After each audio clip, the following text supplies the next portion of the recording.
북유럽 국가들처럼 장기 모가지 모델을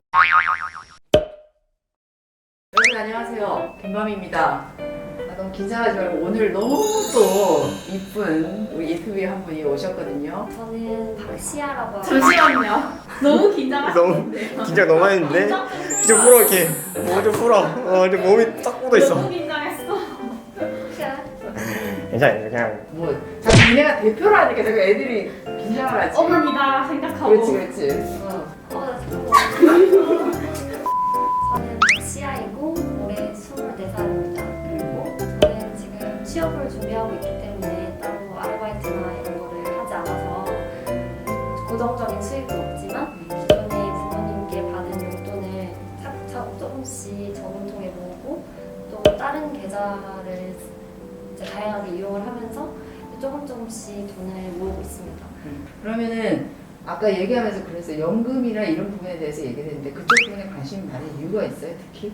원래는 관심이 없었는데 음. 한 살 한 살 이제 나이가 들수록 연금이나 아니면 주택 청약과 같은 그런 저희 미래를 생각해서 투자를 하는 거에 관심이 많아졌는데 어릴 때부터 그런 거를 꾸준히 해야 10년 이제 정도 저희 미래를 봤을 때 나중에 후에 도움도 많이 된다는 걸 알게 돼가지고 네, 그래서 관심을 많이 가지게 됐어요. 아마 지금부터 또 나이도 어린데 지금부터 시작하면은 반드시 훨씬 더 좋은 결과가 나올 거라고 나도 미래 의심치 않고 알다시피 갯맘이 그때 주택 청약해가지고 당첨됐잖아요. 그러고 나서 사실 오늘 저는 다시 또 주택 청약을 또 들었어요. 근데 이 나이에 뭐 왜 또 뭔 청약을 하겠어. 그 다음에 또 사실은 오피스텔 내가 지금 있던 오피스텔이 또 주택으로 또 포함이 되면서 사실은 1가구 2주택이 본의 아니게 돼버렸는데 다른 것보다는 1.5% 금리가 더 좋으니까 뭐 저축 차원에서도 오늘 나는 또 들고 다시 왔거든요. 대부분의 국민이 노후자금으로 생각해온 그 국민연금이 지금의 시대는 국민연금 수급에 대한 불안과 염려가 높다고 알고 있습니다. 그래서 갈수록 연금 재원에 고갈이 되면서 내가 납부하는 연금을 처음에 받지 못할 것 같다는 생각을 하는 사람들이 많은데 그런 불안감이 커졌는데 전문가들의 그런 예측은 어떠한지 궁금합니다. 우리가 일반적으로 여러분들이 개인연금을 넣을 수 있어요. 뭐 IF도 좋고 어떠한 것든 연금을 여러 가지를 본인이 넣는 거는 본인이 알아서 감내를 하고 투자를 하는 거기 때문에 거기에 연금이 들어가가지고 개인연금이 들어가서 이익이 날 수도 있고 손해를 볼 수도 있습니다. 어떤 연금이 종류냐에 따라서. 그런데 지금 걱정하는 건 뭐냐면 바로 우리나라에서 하고 있는 4대 보험 중에 하나인 국민연금에 대해서 걱정을 하고 있는 거예요. 왜냐? 직장을 가게 되면 국민연금을 내게 되잖아요.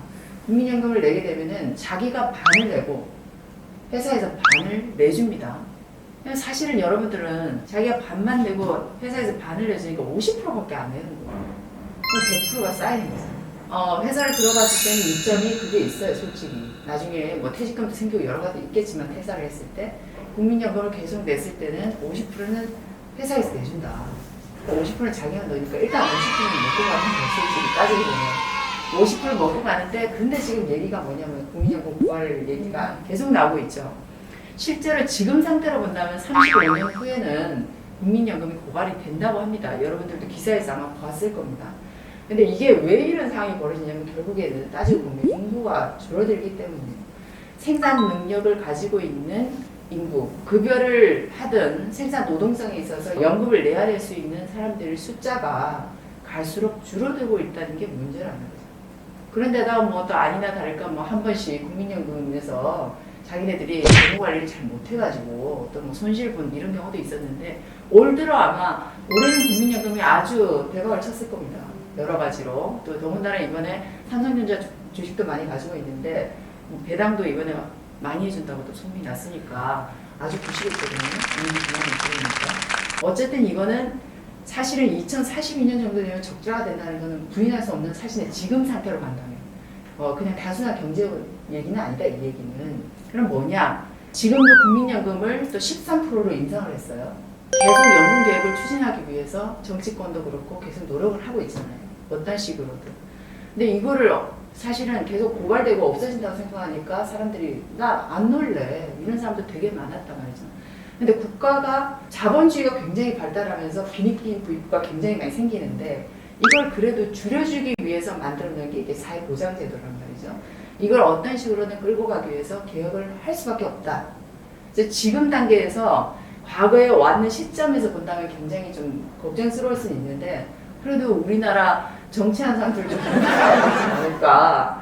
이게 정치까지 이렇게 연관이 된다니까 정책과 정치와 이런 게 다 연관이 되는 상황인 거예요. 그래서 내가 이런 데 관심이 있는 사람인가 혹시 정치 쪽에 관심이 있는 사람인가 내가 이런 생각을 좀 하기도 했었어요. 솔직히 그런가요? 그래도 시사나 이런 부분들이 제가 추후에 이제 면접에서 쓰거나 이제 활용할 수 있기 때문에 뉴스는 자주 찾아보는 편이에요. 그렇구나. 그래서 내가 생각할 때도 어쨌든 이 정치적, 정치적 어떤 결단이 필요한 거고 정책도 분명히 나올 것이고 예를 들면 이럴 수도 있죠. 우리나라보다 훨씬 선진국의 나라들이 사실은 인구가 감소되면서 어떻게 했어요? 이민자법을 만들어서 자기 나라에 이민해서 이렇게 됐을 때 어떤 조건을 준다 이런 식으로 해서 인구를 모으듯이 결국 우리나라도 이런 식으로 가게 되면 어떤 법이라든 이런 정책적인 부분이든 이런 것들이 활성화될 수밖에 없다. 이제 이런 것들을 아마 보완을 해서 앞으로 향후 어떤 게 될지 모르겠지만 아마도 이런 게 앞으로는 분명히 정치적인 생각을 하고 이 국민들이 계속 이렇게 손해의식을 느끼는 상황을 내버려두지는 않을 것이다. 그래서 변경이 분명히 생기고 향후 그래도 사회보장제도로서 받는 적이 있지 않을까. 어쨌든 하나 명심해야 될 건 뭐냐면 국민연금은 나중에 세월이 흘러서 나이가 들어서 받긴 하지만 그래도 50%는 자기 돈이고 50%를 일단 회사를 다닌다면 그렇습니다. 회사를 다니면서 되었을 때는 50%는 회사에서 주고 그 다음에 거기에 여기 100% 된 거에다가 수익률이 있잖아요. 뭐 1%도 2%도 버틸 거 아니에요. 손해는 있지 않아요. 그죠? 두 번째 질문인데요. 현재 모든 청년들이 집을 걱정하는 이제 우리나라에서 북유럽 국가들처럼 장기 모가지 모델을